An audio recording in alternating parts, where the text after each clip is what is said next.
2 children vanish without a trace. 500 tips flood in. 54 people are questioned.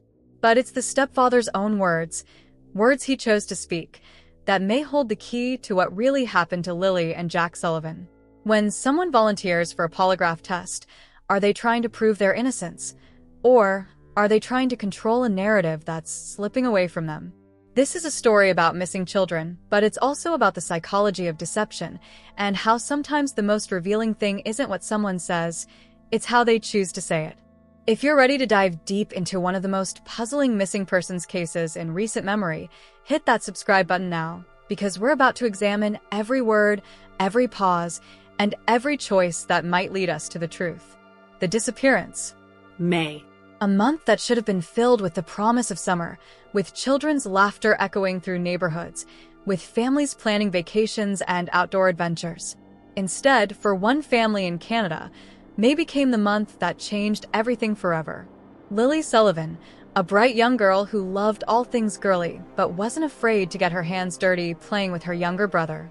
Jack Sullivan, her constant companion, her partner in adventure, her best friend wrapped up in the bond that only siblings share. They weren't just brother and sister, they were inseparable. 2 kids who found joy in the simplest moments together, whether they were chasing bugs in the backyard or sharing secrets only they understood. On what seemed like an ordinary day in May, Lilly and Jack Sullivan simply vanished. No dramatic scene, no obvious signs of struggle, no clear indication of where they went or who they might be with. One moment they were part of a household, part of a family structure, part of the everyday rhythm of life. The next moment, they were gone, leaving behind only questions that seemed to multiply with each passing hour. The Royal Canadian Mounted Police launched what would become an exhaustive investigation. This wasn't a case they could afford to handle with anything less than complete dedication. 2 children, missing without explanation, meant every resource would be deployed, every lead would be followed, every possibility would be explored. The numbers tell a story of their own. 54 people interviewed. Not casual conversations, but formal interviews, each person carefully questioned about what they knew, what they saw, what they might have heard. 500 tips came flooding in from a community desperate to help, from strangers who felt compelled to reach out, from anyone who thought they might have even the smallest piece of information that could matter. Polygraph tests were administered. Phone records were scrutinized. Digital footprints were traced. The investigation spread out like ripples on water, touching every corner of the children's lives, every relationship, every connection that might provide answers. But at the center of this expanding investigation stood one man who would soon become the focus of intense scrutiny: Daniel Martel, the children's stepfather. In blended families, stepparents often find themselves in complex positions, navigating relationships that require patience, understanding, and genuine care. Daniel had taken on the role of helping to raise Lilly and Jack, becoming part of their daily lives, part of their family structure. As investigators worked tirelessly to find any trace of the missing children, Daniel made a decision that would surprise many people following the case. He didn't wait to be asked. He didn't hesitate when investigators mentioned the possibility. Instead, he stepped forward on his own and volunteered to take a polygraph test. This wasn't a suggestion from law enforcement. This wasn't pressure from family members or legal advisors. According to Daniel himself, this was his idea, his way of trying to help an investigation that seemed to be running into dead ends at every turn. But why would someone volunteer for something as intense and controversial as a lie detector test? Polygraphs aren't admissible in many courts. Their accuracy is often disputed by experts. They're known to produce false positives and false negatives. They measure physiological responses to stress, not truth itself. Yet Daniel Martel specifically requested to take one, even going so far as to ask investigators to fly in a specialist to administer the test, since such expertise wasn't readily available locally. He wanted the world to know that he had nothing to hide, that he was willing to submit to any procedure that might help bring Lilly and Jack home. The question that haunts this case isn't just about what happened to 2 innocent children. It's about the psychology of the people left behind, the choices they make under pressure, and the words they choose when the entire world is watching and waiting for answers. Daniel Martel's decision to volunteer for a polygraph test would soon put him under a microscope unlike anything he could have imagined. Every statement he made, every explanation he offered, every word he chose would be analyzed, dissected, and examined for clues about what really happened the day Lilly and Jack Sullivan disappeared. As we dive deeper into this case, remember to subscribe if you haven't already. We're going to examine every detail of Daniel's statements and what they might reveal about this mystery. Because sometimes the most important evidence isn't physical. Sometimes it's psychological. And sometimes the truth hides not in what someone says, but in how they choose to say it.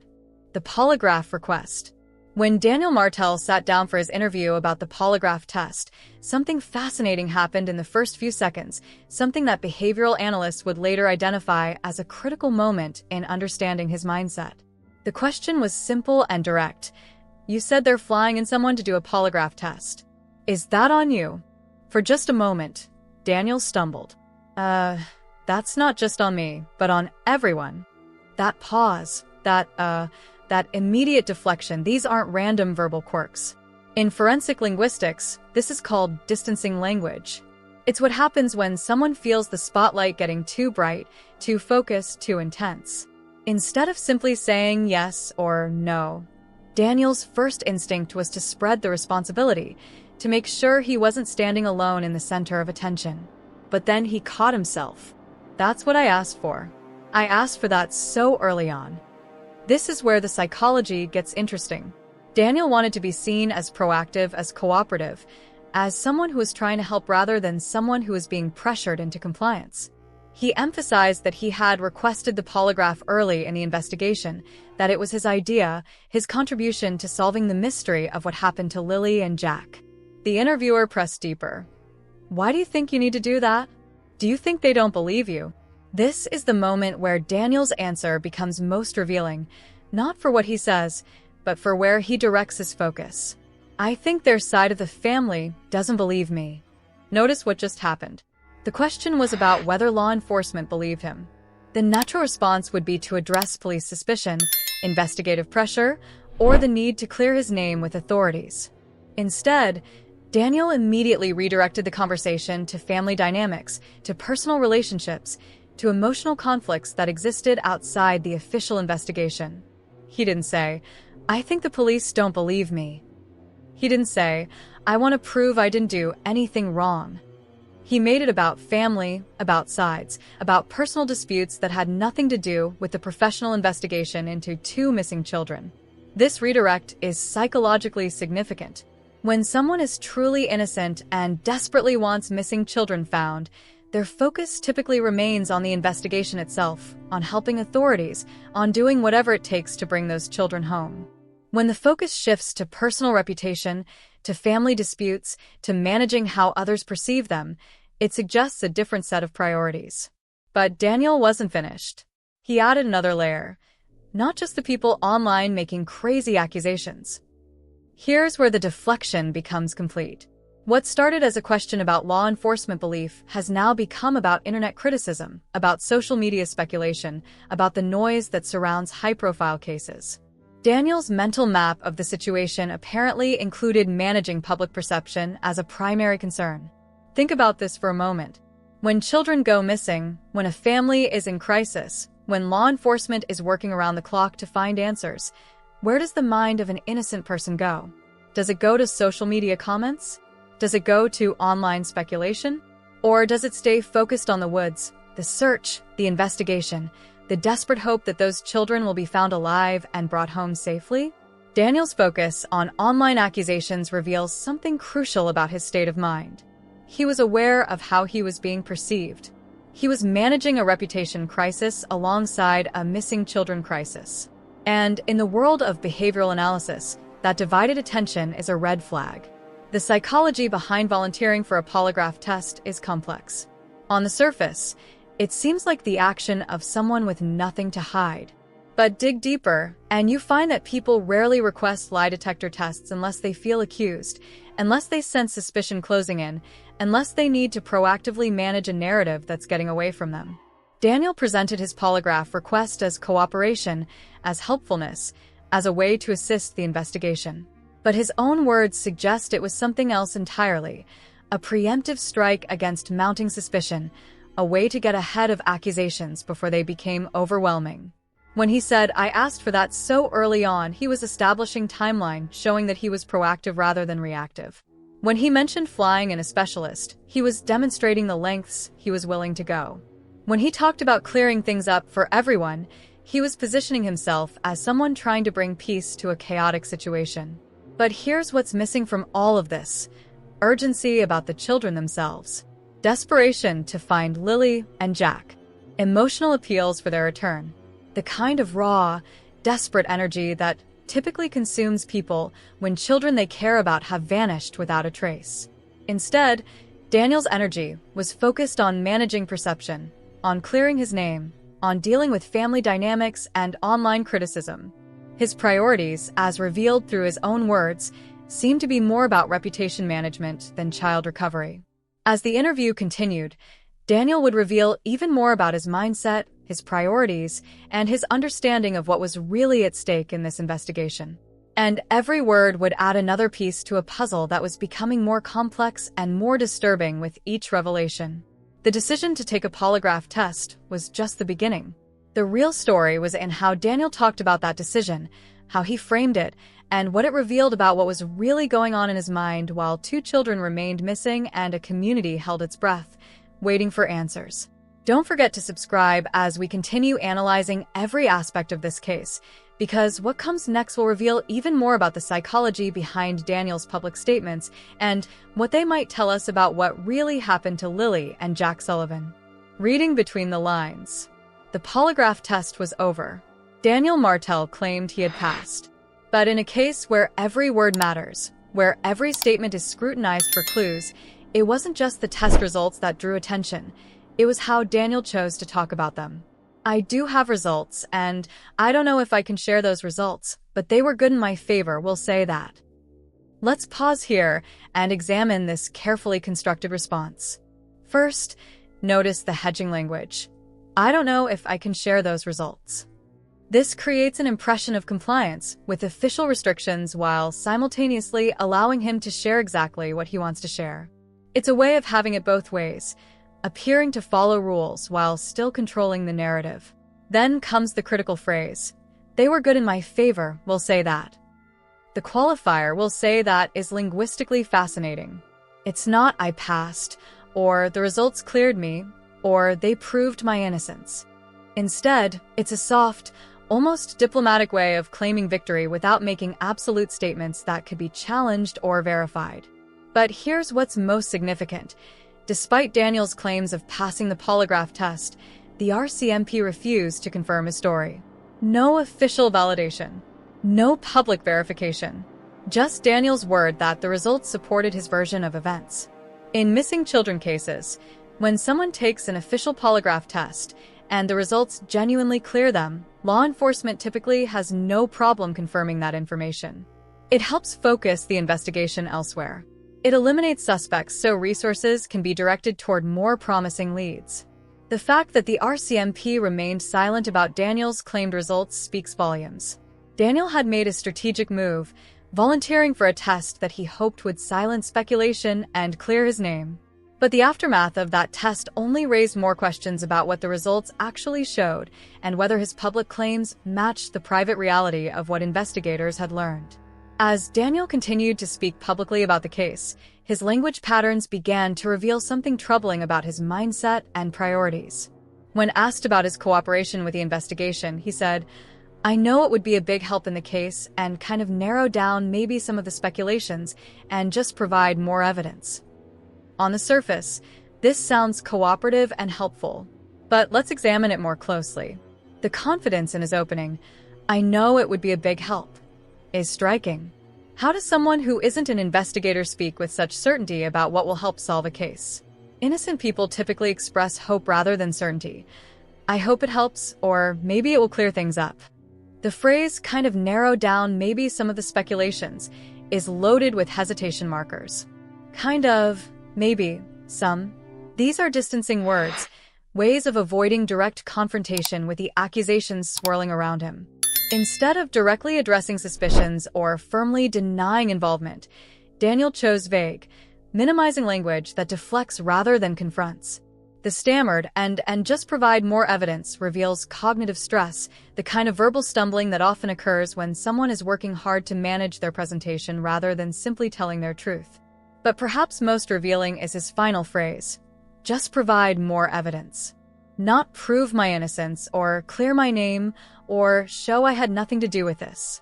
Just the neutral, depersonalized phrase about providing evidence. This kind of emotional distance, this clinical language about such personal accusations, is often a red flag in behavioral analysis. When Daniel spoke about the polygraph process itself, more concerning patterns emerged. Daniel Martel says during the polygraph test he was asked several things, including whether or not he was involved in the disappearance of the children. The vagueness here is striking. Several things lacks the specificity that innocent people typically show when recounting such significant experiences. When someone is falsely accused of involvement in missing children cases, they usually remember exact questions, emotional reactions, the weight of specific moments. The generalization suggests either intentional vagueness or a lack of emotional investment in the process. More concerning is how he handles the direct accusation, including whether or not he was involved in the disappearance of the children, is delivered without any mention of his response, his feelings, or even a clear denial. There's no, and I told them absolutely not, or which I categorically denied, or any emotional reaction to being directly asked if he harmed the children in his care. This absence is crucial. Innocent people facing direct accusations about missing children typically feel compelled to reassert their innocence, to express outrage at the suggestion, to show emotional reaction to such serious allegations. Daniel's clinical, detached reporting of the question without any emotional context is psychologically significant. Notice also his choice of words, disappearance of the children. This clinical, almost euphemistic language creates psychological distance from what might have happened. He doesn't say what happened to them, or if I hurt them, or any language that acknowledges the human reality of the situation. The sanitized phrasing suggests discomfort with addressing the reality of what the investigation was really about. When Daniel mentioned that both his phone and his estranged wife's phone were confiscated and searched, he made an interesting linguistic choice. The inclusion of estranged wasn't necessary for the factual content of his statement, but it served to introduce the idea of relationship problems, potentially redirecting suspicion or inviting consideration of other family dynamics. By mentioning that both phones were searched, Daniel placed himself in the same procedural category as his estranged wife, diluting individual focus while remaining factually accurate. It's a subtle way of sharing the investigative spotlight rather than standing alone under scrutiny. As weeks passed without answers, without breakthroughs, without any sign of Lilly and Jack, Daniel's public statements continued to reveal troubling patterns in his priorities and emotional focus. The children he claimed to care about remained missing, but his attention seemed consistently drawn to managing his own situation rather than advocating for their return. The investigation was at a standstill. The community was desperate for answers. And Daniel Martel's own words were becoming the most revealing evidence in a case that seemed to have no solid leads and no clear resolution in sight. Subscribe now if you want to see how this psychological analysis unfolds, because what Daniel says next about his isolation and family situation will reveal even more about his true state of mind during this crisis. A father's words. As the investigation stretched on without answers, Daniel Martel began to speak about his personal situation in ways that would prove to be psychologically revealing. His words painted a picture of isolation and loss, but the specific language he chose told a story that went far deeper than surface emotions. Going from a family of 7 to just me, Daniel said, his voice carrying what seemed like genuine emotional weight. I have nothing but time to just think. The repetition of just appears to emphasize his loneliness. Just me, just think. In behavioral analysis, this kind of repetition can indicate either genuine emotional stress or a rehearsed narrative designed to evoke sympathy. But there's something more troubling in this statement that becomes clear when you examine what's missing. Daniel centers the entire statement on himself. Not once does he mention Lilly and Jack by name. He doesn't express concern for their well-being, hope for their return, or urgency about finding them. Instead, he frames the situation as his personal crisis of loneliness, his introspective pause, his emotional burden. This self-focus is psychologically significant. When people genuinely care about missing children, their statements typically express outward worry directed toward those children. They talk about hoping the kids are safe, wondering if they're scared, praying for their return. Daniel's framing of the situation as nothing but time to just think suggests a passive, inward-looking perspective rather than active concern for missing children. The phrase, "nothing but time to just think," is particularly telling. It lacks direction, action, or commitment. There's no mention of using that time to cooperate with investigators, to search, to advocate for the children, or to do anything constructive. It positions him as someone on the outside of the active investigation, someone who has been sidelined rather than someone fighting to bring children home. But Daniel's most revealing statements came when he spoke about his access to his own children. When asked about his family situation, he didn't mention Jack or Lily's names. Instead, he spoke about the one child he still had but couldn't see, a child protected by the system, not lost to the silence. "I haven't even got to see my own kids," Daniel said, his voice heavy with what sounded like genuine frustration. "Not even Meadow yet." This is where the psychological distancing becomes most apparent. Daniel refers to "my own kids," not Lily and Jack by name, not even my stepchildren, or the missing children. The specificity of "my own kids" creates a clear distinction between his biological connection to Meadow and his caregiving role with Lily and Jack. In statement analysis, this kind of linguistic separation is significant.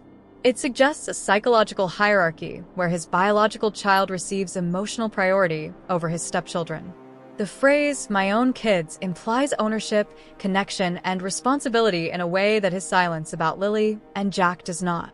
When he mentions Meadow by name, not even Meadow yet, she becomes the only child specifically identified in his emotional appeal. This emphasis on her absence in his life, while entirely omitting mention of two missing children, reveals where his genuine emotional investment lies. The inclusion of supervised visits information is also telling. "I have supervised visits coming up that are granted by CPS."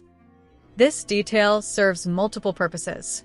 It conveys compliance with official requirements, suggests he's operating within the system properly, and reinforces his position as someone who is being monitored but still has parental rights. However, the inclusion of this procedural information also functions as self-justification. Rather than being driven by emotion about missing children, his statement closes with legal details that reinforce his position as someone under scrutiny, but still following all the rules. It's almost as if he's saying, "I'm doing everything right," while the two children he was supposed to be caring for remain missing. The psychological pattern that emerges from Daniel's statements is one of compartmentalization. He seems to have separated his biological family from his step-family, his legal obligations from his emotional investments, his public image from his private priorities. This kind of mental separation is common in people who are managing multiple narratives simultaneously. What's most disturbing is the absence of urgency about Lily and Jack specifically. In case after case of missing children, genuinely concerned caregivers express hope, desperation, direct appeals for the children's return. They use the children's names. They talk about missing them. They express fears about their safety and well-being. Daniel's public statements show none of this. Instead, they show a man concerned about his access to his biological child, his legal standing with authorities, his reputation in the community, and his emotional state as someone who has been isolated by circumstances. The missing stepchildren barely register in his expressed concerns. A month had passed since Lily and Jack disappeared. A month of investigation, of community searches, of media attention, of families holding their breath and hoping for good news. And throughout that month, Daniel Martel's public statements revealed a man whose priorities seemed to be focused everywhere except on the two children who were still missing. His language patterns, his emotional emphasis, his psychological distancing, All of it painted a picture of someone who had mentally separated himself from responsibility for Lilly and Jack while maintaining strong emotional investment in his biological family relationships. The investigation continued, but Daniel's own words were becoming the most revealing evidence about his state of mind, his priorities, and his true relationship with the children who had vanished without a trace. Make sure you're subscribed because we're approaching the most critical analysis of this case, examining what all of these behavioral patterns might mean and what they could reveal about what really happened to Lilly and Jack Sullivan. The silence speaks. A month after Lilly and Jack Sullivan vanished, Daniel Martel faced the cameras one more time. His words in that final public statement would prove to be as revealing as anything he had said throughout the entire ordeal, not for what they expressed, but for what they failed to express. "I'm just thankful for the investigators and all the people who continue to share tips, even if none have yet led to finding Jack and Lilly," Daniel said, his voice measured and controlled. "I'm still hopeful. On the surface, this seems appropriate. Gratitude toward those working to find the children, acknowledgement of ongoing efforts, expression of continued hope." But in the context of behavioral analysis, this statement raises more red flags than it resolves. The expression of gratitude, while socially appropriate, lacks the urgency and raw emotion that typically characterizes statements from people whose loved ones are missing. Most caregivers in this situation don't lead with gratitude. They lead with desperation, with pleas for help, with emotional appeals that convey the weight of their loss. Daniel's measured tone, his polite appreciation, his distant framing of the search efforts, all of this suggests someone who has psychologically distanced himself from the crisis. He sounds like someone commenting on a situation rather than someone living through a nightmare. Notice how he refers to the children, even if none have yet led to finding Jack and Lilly. This is the first time in his public statements that he uses their names in direct connection to the search for them. But even here, the framing is passive. He's not involved in the search. He's not actively seeking them. He's simply observing that others' efforts haven't been successful. The phrase, "I'm still hopeful," is vague and unanchored. Hopeful about what? That they'll be found alive? That they'll come home? That the investigation will find answers? The absence of specificity in such a crucial statement is meaningful. People genuinely invested in finding missing children tend to be very specific about their hopes and fears.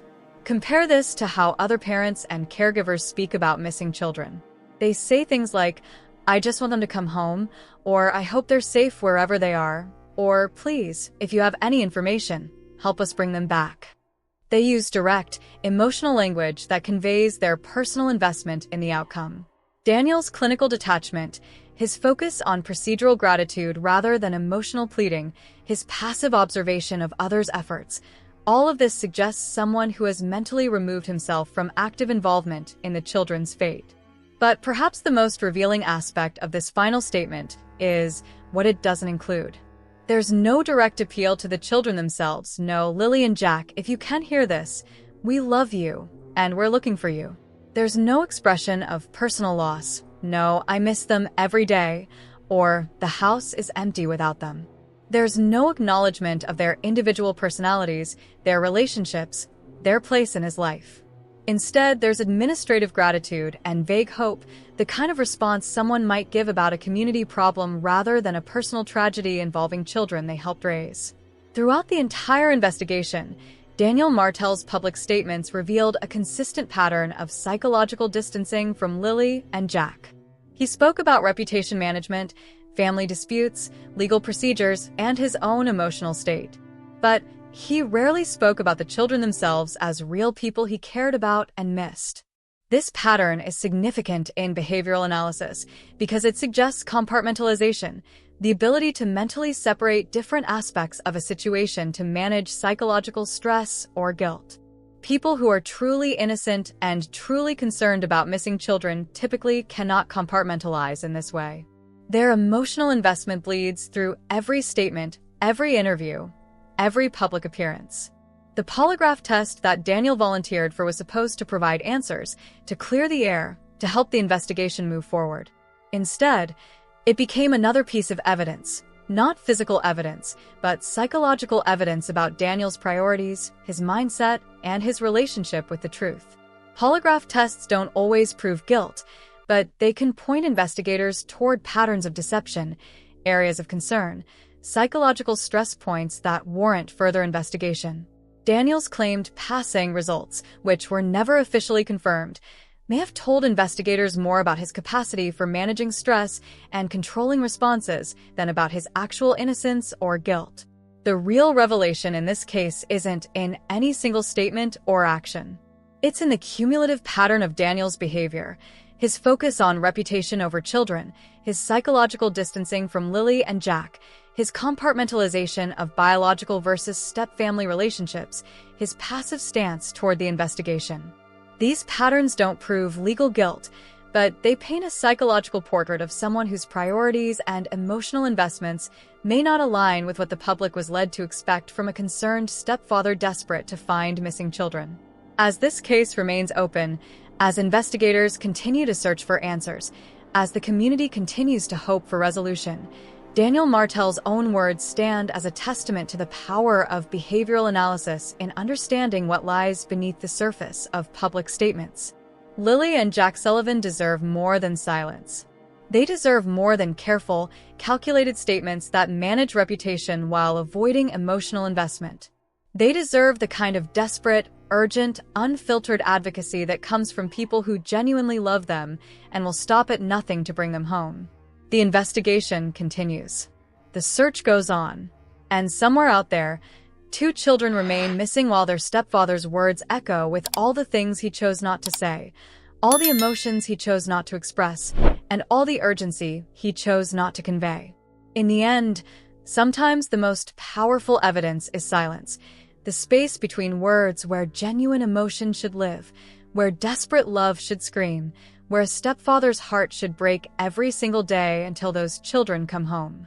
Thank you for following Lilly and Jack Sullivan's story to the end. If this case moved you, hit like and subscribe. We have more stories that deserve to be heard, more mysteries that need attention, more families who need advocates. Share your thoughts, your feelings, and your final theory in the comments. Sometimes the most important conversations happen after the story ends, in a space where we all try to make sense of the senseless and find hope in the darkness. Lilly and Jack are still out there, still waiting for answers, still deserving of our attention and our refusal to let their story fade into silence.